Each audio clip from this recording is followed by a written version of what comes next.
Hello dear students, welcome in this video. और हम आपके लिए लेकर आए new chapter number 18 and chapter name is शब्द रूपानी। शब्द रूप देखिए क्या होते हैं। तो शब्द रूप जो होते हैं ना, संज्ञा शब्द रूप हैं। ये संज्ञा क्या होती हैं? जो सर्वनाम नहीं होते। संज्ञा मतलब डायरेक्टली किसी का नेम, ठीक है। तो नाउन्स संज्ञा शब्द के रूप कैसे चलते हैं? अब जो शब्द रूप होते हैं वो संस्कृत में चलते हैं विभक्तियों के अकॉर्डिंग और वचन के अकॉर्डिंग, ठीक है। तो संस्कृत में 3 वचन होते हैं, एक वचन, द्विवचन, बहुवचन। एक वचन का मतलब होता है जहाँ पे हमें किसी बात कर रहे हो किसी एक वस्तु की अथवा किसी एक व्यक्ति की। जैसे सज्जन है शब्द है, अर्थात सज्जन ने, अर्थात एक सज्जन ने। द्विवचन हो गए जैसे दो के लिए, जहाँ पे बात की जा रही हो दो वस्तुओं की अथवा दो मनुष्यों के, दो व्यक्तियों की बात की जा रही है। और बहुवचन में भी इसी प्रकार हो जाएगा, जहां पे बात एक या दो से अधिक के बारे में की जा रही हो वहां यूज होगा बहुवचन, ठीक है। तो हम यहाँ पर जानेंगे शब्द रूप सज्जन। सज्जन होता है जो सबका भला करने वाला होता है, अच्छा साधु व्यक्ति होता है, ठीक है। तो सज्जन शब्द क्या है? अकारांत पुल्लिंग शब्द है। क्योंकि सज्जन शब्द अकारांत कैसे है? सज्जन शब्द कहाँ पर अंत हो रहा है? न, यानी कि इसकी कहाँ से अंत हो रहा है? ना पूरा है, हलंत वाला नहीं है। तो ये व्यंजनांत नहीं है, स्वरांत है, अकारांत शब्द है, ठीक है। तो सबसे पहले हम जानेंगे विभक्तियों के बारे में। और विभक्तियाँ कैसे होती हैं? जो कारक होते हैं वही विभक्तियाँ होती है। तो प्रथम जो विभक्ति होती है कौन से कारक में होती है? कर्ता, ठीक है। प्रथम विभक्ति में कौन होता है? प्रधान कर्ता। और कर्ता का चिन्ह क्या होता है? ने। द्वितीय विभक्ति में क्या होता है? द्वितीय विभक्ति में होता है कर्म कारक। कर्म की प्रधानता होती है जहां पे, तो वहां पे हम द्वितीय विभक्ति का प्रयोग करते हैं, जिसका चिन्ह क्या होता है? को।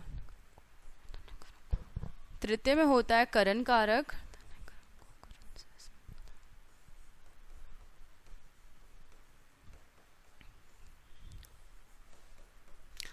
पंचम में अपादान।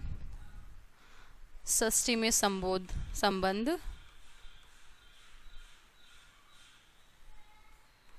सप्तमी में क्या होता है? अधिकरण, ठीक है।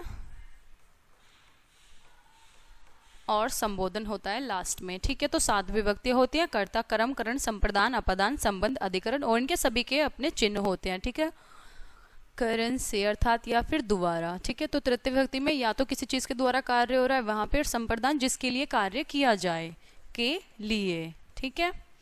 अपादान में क्या होता है? जहाँ पे किसी चीज अपने उस जगह से, अपने स्थान से अलग कर दी जाती है, अपने स्थान से अलग हो जाती है। तो ये अलग होने में से, अर्थात अलग होने में इसका प्रयोग किया जाता है, पंचम विभक्ति का प्रयोग, ठीक है। संबंध जहाँ पे दो व्यक्ति या दो वस्तुओं के बीच में कहीं पे भी किसी का किसी से संबंध बताया जा रहा है, तो वहां पर षष्ठी विभक्ति का प्रयोग होता है, संबंध कारक, ठीक है।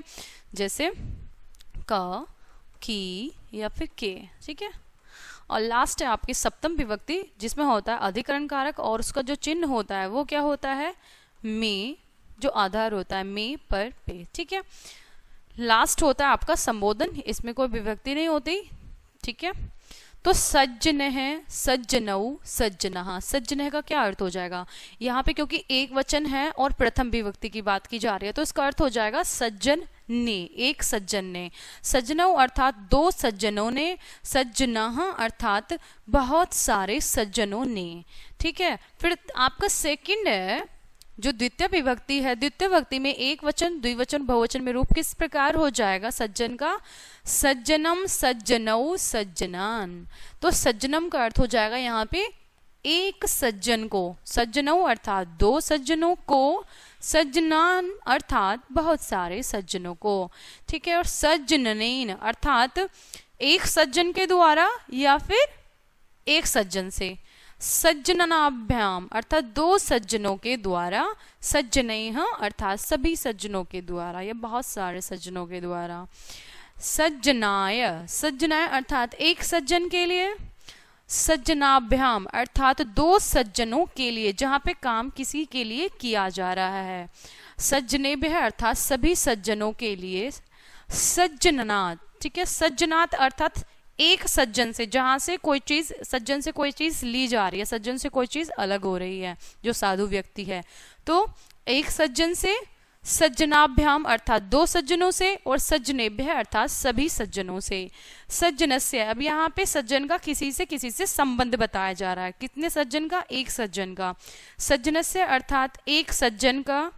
सज्जनयोः अर्थात दो सज्जनों का, और सज्जना नाम अर्थात सभी सज्जनों का। सज्जने, अब यहाँ पे ये है अधिकरण कारक और इसमें होती है सप्तम विभक्ति, तो इसका एक वचन रूप होगा सज्जने। सज्जने का अर्थ हो जाएगा सज्जन में या सज्जन पर, ठीक है। सज्जनयोः अर्थात दो सज्जनों पर, सज्जनेषु अर्थात सभी सज्जनों में या फिर सभी सज्जनों पर। यहाँ पे अब सज्जन को संबोधित किया जा रहा है। एक सज्जन को संबोधित करने के लिए हम क्या करेंगे, जैसे हम मित्र को संबोधित कर रहे हैं हे मित्र, ऐसे ही हे सज्जन, दो सज्जनों को संबोधित कर रहे हैं, अरे सज्जनों, अरे दो सज्जनों, ठीक है। हे सज्जनों, हे सज्जनाः अर्थात हे सभी सज्जनों, ठीक है। नेक्स्ट है शब्द रूप हरि। अब हरि का अंत किस पर हो रहा है, ई पर हो रहा है, तो ये हरि शब्द कैसा है, इकारांत है। इकारांत बनिए इकारांत है, और कैसा शब्द है, ये पुल्लिंग शब्द है। हरि शब्द, हरि मतलब हरि भगवान के लिए, कृष्ण भगवान के लिए शब्द प्रयुक्त हुआ है हरि। हरि इकारांत शब्द, तो अर्थ तो इनके सेम वैसे ही हो जाएंगे जैसे भी हमने सज्जन शब्द का अर्थ किया विभक्ति और कारक चिन्हों के अकॉर्डिंग। तो प्रथम विभक्ति में क्या रूप हो जाएगा, हरि ही हरौ हर्य है, अर्थात एक हरि ने, दो हरि ने और सभी हरि ने। हरिम हरौ हरीन, ठीक है, एक हरि को, दो हरि को और सभी हरि को। हरिणः हरिभ्याम हरिभि, हर्ये हरिभ्याम हरिभ्यः, हरे हरिभ्याम हरिभ्यः, हरे हर्यो हरिणाम, हरौ हर्यौ हरिषु। और फिर लास्ट में किया जा रहा है इसको संबोधित, हे हरे, हे हरौ, हे हर्य अर्थात हे हरि, हे एक हरि, ठीक है। हे हरौ, अरे दो हरि, और हे हरे अर्थात हे सभी हरियों। नेक्स्ट है शब्द रूप सखी। सखी अर्थात मित्र, और सखी शब्द यहाँ पे ये है पुल्लिंग शब्द, ठीक है, बट कौन सा है, ये इकारांत शब्द है, ठीक है। सखी शब्द यहाँ पे ये पुल्लिंग है और इकारांत शब्द है, तो इसका भी अर्थ सेम हो जाएगा, मतलब कर्ता चिन्हों के अकॉर्डिंग अर्थ चिन्ह सेम रहेंगे, जो कारक हैं चिन्ह सेम रहेंगे और मीनिंग चेंज हो जाएगा। जैसे प्रथम विभक्ति में एक वचन सखी का रूप है सखा, अर्थात एक मित्र ने, सखायो अर्थात दो मित्रों ने, सखायः अर्थात सभी मित्रों ने। सखायम द्वितीय विभक्ति में, ठीक है, जो कर्म है कारक है, तो सखायम अर्थात एक सखा को यानी कि एक मित्र को, सखायो दो मित्रों को, और सखीन अर्थात सभी मित्रों को। तो इसी तरह से इसके रूप बन जाएंगे। नेक्स्ट है आपका शब्द रूप पितृ। अब पितृ शब्द का जो एंड हो रहा है किस साउंड पे हो रहा है, री पर हो रहा है, ठीक है। पितृ शब्द का जो एंडिंग साउंड है वह है री, तो इसको हम बोलेंगे रिकारांत, ठीक है। किस पर अंत हो रहा है, री पर, तो ये हो जाएगा रिकारांत पुल्लिंग शब्द, ठीक है। तो पितृ अर्थात पिता, जनक। पिता, पितरौ, पितरः, पिता अर्थात एक पिता ने, पितरौ अर्थात दो पिताओं ने, और पितरः अर्थात सभी पिताओं ने, ठीक है। पितरम अर्थात एक पिता को, पितरौ दो पिताओं को, पितन अर्थात सभी पिताओं को, पित्रा, पितृभ्याम, पितृभि, ठीक है। और चतुर्थी विभक्ति में क्या हो जाएगा, पित्रे, पितृभ्याम, पितृभ्यः, और पंचमी में पितु, पितृभ्याम, पितृभ्यः, और इसी तरह से षष्ठी विभक्ति हो जाएगी आपकी पितुः, पितरौ, पितृनाम, और पितरी, पितरौ अधिकरण में पितृषु, ठीक है। और फिर जहाँ पे संबोधन किया जा रहा है कि हे पिता, हे पितः अर्थात हे पिता, हे पितरौ हे दो पिताओं, और हे पितरः अर्थात हे सभी पिताओं, ठीक है। नेक्स्ट है आपका गुरु शब्द। गुरु संज्ञा शब्द रूप, ठीक है। तो गुरु का किस पे एंड हो रहा है, उ, तो ये हो जाएगा हमारा उकारांत, ठीक है। उकारांत बने उकारांत हो जाएगा। गुरु शब्द कौन सा होता है, गुरु शब्द उकारांत होता है और पुल्लिंग होता है, तो मतलब इसका भी रूप सेम चलेंगे जैसे उसके अकॉर्डिंग चले थे। तो गुरुहु, गुरु, गुरुवः, ठीक है। तो गुरु अर्थात एक गुरु ने, गुरु अर्थात दो गुरुओं ने, और गुरुवः अर्थात सभी गुरुओं ने। गुरुम, गुरु, गुरून्, गुरुणा, गुरुभ्याम, गुरु भी अर्थात एक गुरु के द्वारा, गुरुभ्याम दो गुरुओं के द्वारा, और गुरु भी अर्थात सभी गुरुओं के द्वारा। गुरुवेः, गुरुभ्याम, गुरुभ्यः, और पंचम में क्या हो जाएगा, गुरु हो, गुरुभ्याम, गुरुभ्यः, और इसी तरह षष्ठ व्यक्ति यहाँ पे संबंध बताया जा रहा है गुरु का, ठीक है। गुरु का गुरु हो, गुरुवो दो गुरुओं का, गुरु नाम सभी गुरुओं का। गुरु अर्थात आधार, गुरु पर या गुरु में एक गुरु पे, गुरुवो अर्थात दो गुरुओं, और गुरुषु अर्थात सभी गुरुओं में, ठीक। ठीक है, ऐसे ही फिर इसका संबोधन हो जाएगा। नेक्स्ट है आत्मन अर्थात आत्मा, ठीक है, स्वयं, स्वयं के लिए यूज होता है आत्मन शब्द, आत्मा स्वयं के लिए, ठीक है। तो ये शब्द कैसा है, ये व्यंजनांत शब्द है। कैसे है व्यंजनांत शब्द, क्योंकि यहाँ पर क्या है, हलंत लगा हुआ है, और जो वहाँ पे हलंत लगा होता है इसका मतलब वो व्यंजनांत शब्द होता है, और जहाँ पे हलंत नहीं होता वो स्वरांत शब्द होता है, ठीक है। तो यह हमारा व्यंजनांत शब्द है आत्मन शब्द जो है, क्योंकि इसमें हलंत लगा है तो हम इसको हलंत भी बोलेंगे, और ये पुल्लिंग शब्द है तो स्वयं के लिए। तो इसके रूप इसी प्रकार हो जाएंगे जैसे हमने अभी किया, विभक्ति और कारक चिन्हों के अकॉर्डिंग इसका अर्थ बन जाएगा आत्मानम, आत्मानव, आत्मान अर्थात एक आत्मा ने, आत्मानव दो आत्माओं ने, आत्मान अर्थात सभी आत्माओं ने, ठीक है, आत्मा स्वयं के लिए, ठीक है, आत्म का अर्थ ही होता है स्वयं के लिए, तो आत्मानव अर्थात दो आत्माओं को, आत्मन अर्थात सभी आत्माओं को, ठीक है। नेक्स्ट है शिक्षा शब्द। अभी शिक्षा शब्द का अंत किस पर हो रहा है, आ पर हो रहा है, तो शिक्षा शब्द कैसा है, आकारांत शब्द है ये, ठीक है, आकारांत। और कौन सा शब्द है शिक्षा, पुल्लिंग शब्द तो है नहीं है, तो शिक्षा आकारांत स्त्रीलिंग शब्द, तो इसके रूप कैसे चलेंगे, पुल्लिंग शब्दों से भिन्न चलते हैं, मतलब जो पुल्लिंग शब्द होते हैं उनसे अलग तरह से चलते हैं जो स्त्रीलिंग शब्द होते हैं, ठीक है। तो ये स्त्रीलिंग शब्द क्या है, आकारांत, और हमने पुल्लिंग शब्द क्या था, अकारांत, ठीक है। तो इनके रूप अलग तरह से चलेंगे, कारक चिन्ह सेम रहेंगे, ठीक है, बट इसमें क्या होगा, रूप चेंज हो जाएगा, इस तरह से यूज नहीं होगा जैसे पहले हुआ था। तो शिक्षा, शिक्षे, शिक्षा, तो शिक्षा का अर्थ क्या हो जाएगा, एक शिक्षा ने, शिक्षे अर्थात दो शिक्षाओं ने, और शिक्षा अर्थात सभी शिक्षाओं ने, शिक्षा एक शिक्षा को, शिक्षे अर्थात दो शिक्षा को, और शिक्षा अर्थात सभी शिक्षाओं को, शिक्षा एक शिक्षा के द्वारा, ठीक है, शिक्षा भी हम दो शिक्षाओं के द्वारा, और शिक्षा भी सभी शिक्षाओं के द्वारा, शिक्षाएं के लिए, ठीक है, एक शिक्षा के लिए, शिक्षा भी हम दो शिक्षाओं के लिए, शिक्षा भी सभी शिक्षाओं के लिए, ठीक है, शिक्षा से, और शिक्षा भी हम दो शिक्षाओं से, शिक्षा भी सभी शिक्षा से, शिक्षायः, शिक्षा है अर्थात जहाँ पे इसको एक शिक्षा से अलग किया जा रहा है, ठीक है। तो शिक्षा या एक शिक्षा से, शिक्षा हम दो शिक्षाओं से, और शिक्षा भी अर्थात सभी शिक्षाओं से। यहाँ पे संबंध बताया जा रहा है शिक्षा का, शिक्षा यहाँ षष्ठी विभक्ति, एक शिक्षा का, दो शिक्षाओं का, और शिक्षा नाम अर्थात सभी शिक्षाओं का। सप्तमी यहाँ पे इसको बताया जा रहा है अधिकरण, ठीक है, तो उसका चिन्ह क्या होता है, में या पर या फिर पे। तो शिक्षायाम अर्थात एक शिक्षा में, शिक्षायो अर्थात दो शिक्षाओं में, शिक्षासु अर्थात सभी शिक्षाओं में। यहाँ पे शिक्षा को संबोधित किया जा रहा है, संबोधन, हे शिक्षे अर्थात हे शिक्षा, और हे शिक्षे अर्थात हे दो शिक्षाओं, और हे शिक्षा अर्थात हे सभी शिक्षाओं, ठीक है। नेक्स्ट है मति शब्द। मति का अर्थ होता है बुद्धि, ठीक है, मति अर्थात बुद्धि, और ये कौन सा शब्द है, मति शब्द यहाँ पे इकारांत बन रहा है, ठीक है, इकारांत और स्त्रीलिंग शब्द है ये, ठीक है। तो इसके रूप भी कैसे चलेंगे, इससे भिन्न होंगे, जो आकारांत था क्योंकि ये इकारांत है, तो मति का अर्थ होता है बुद्धि, मति ही द्विवचन में मति, और बहुवचन क्या हो जाएगा, मत्य है। तो मति अर्थात एक बुद्धि ने, मति अर्थात दो बुद्धियों ने, और मत्य अर्थात सभी बुद्धियों ने। मति में अर्थात एक बुद्धि को, मति दो बुद्धियों को, और मति ही सभी बुद्धियों को। मत्यः अर्थात के द्वारा, ठीक है, तो किसके द्वारा, एक बुद्धि के द्वारा, मतिभ्याम दो बुद्धियों के द्वारा, और मति भी अर्थात सभी बुद्धियों के द्वारा या सभी बुद्धियों से। मत्य है या मत्य, इन दोनों का एक ही अर्थ होगा, ठीक है। तो किसके लिए, मत्य है अर्थात बुद्धि के लिए, मत्य का अर्थ भी के लिए हो जाएगा, तो बुद्धि के लिए, एक बुद्धि के लिए, मतिभ्याम अर्थात दो बुद्धियों के लिए, मतिभ्य अर्थात सभी बुद्धियों के लिए, ठीक है। इसी प्रकार से इनका अर्थ हो जाएगा। पंचम विभक्ति में क्या हो जाएगा, एक वचन मत्यः और मते, इन दोनों का एक ही अर्थ हो जाएगा, मतिभ्याम मतिभ्य है, और षष्ठी विभक्ति में मत्यः मते, इन दोनों का ही अर्थ हो जाएगा बुद्धि का, ठीक है, मते का अर्थ भी हो जाएगा बुद्धि का, और मत्य का अर्थ भी हो जाएगा बुद्धि का। मत्य हो दो बुद्धियों का, और मति नाम अर्थात सभी बुद्धियों का।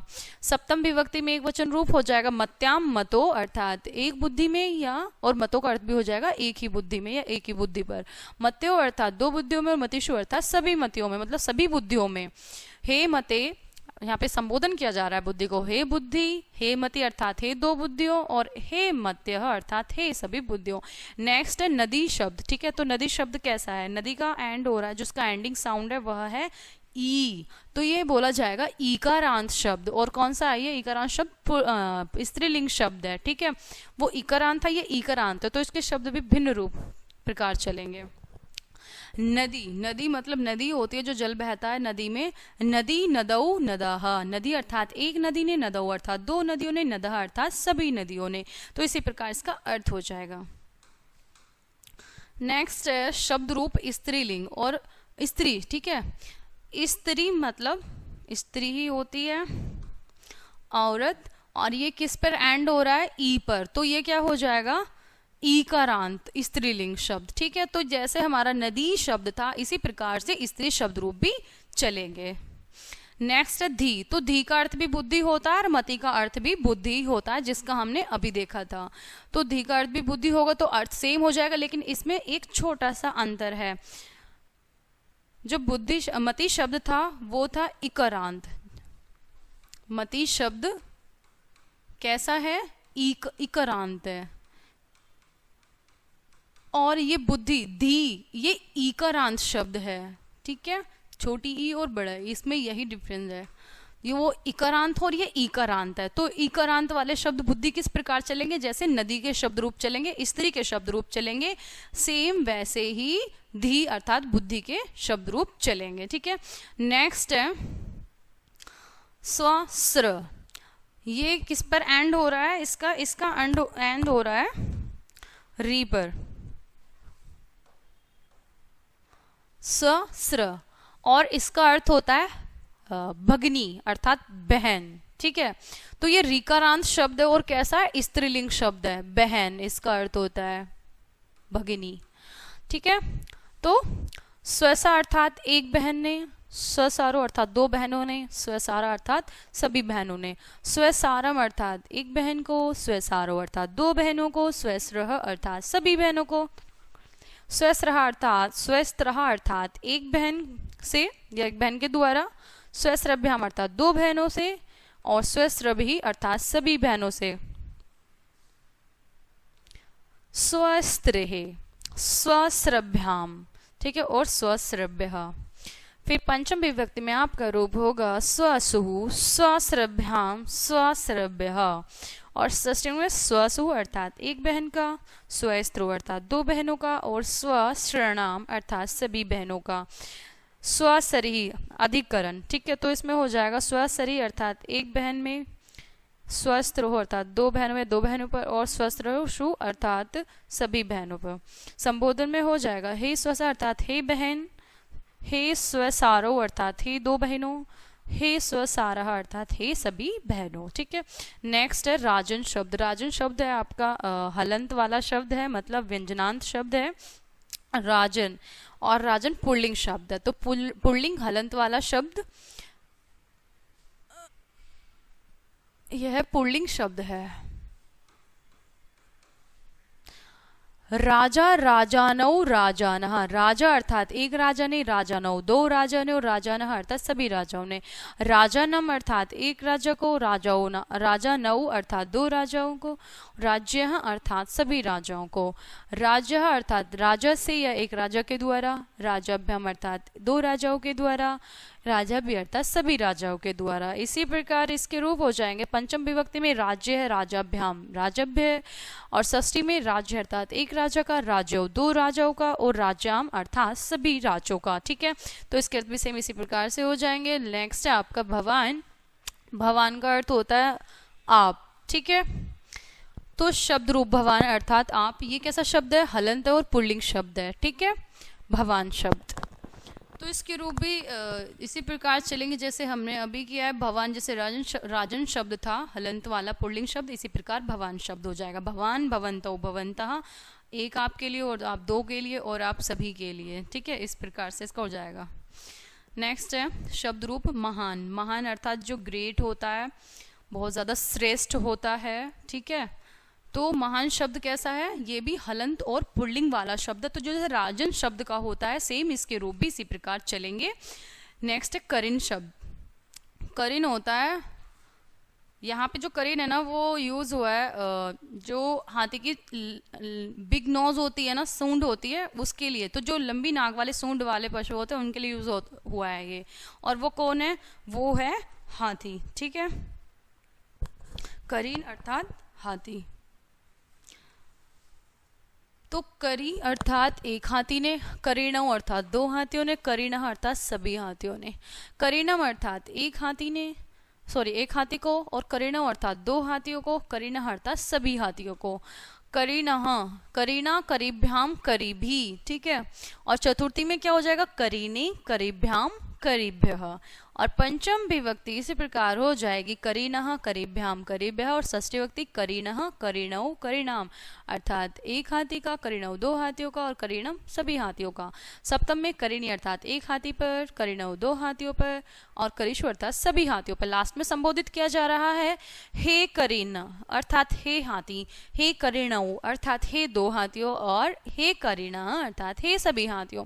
भगवत शब्द, भगवत का अर्थ होता है भगवान। ठीक है, जो शांताकारम होता है, शांत रूप वाले भगवान, भगवत। ठीक है, तो शब्द रूप भगवत का कहाँ पे अंत हो रहा है, हलंत पर अंत हो रहा है। तो ये हलंत व्यंजनांत वाला पुल्लिंग शब्द है भगवत। ठीक है, तो जैसे राजन शब्द था सेम इसी प्रकार से भगवत के भी रूप चलेंगे। भगवान, भगवंतो, भगवंतः, एक भगवान ने, दो भगवान ने, सभी भगवानों ने। ठीक है,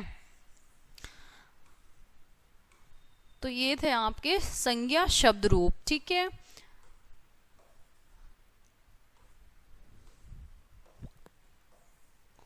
ये चैप्टर हो जाता है आपका यहीं पर कंप्लीट। मिलते हैं नेक्स्ट वीडियो में, तब तक के लिए बाय बाय।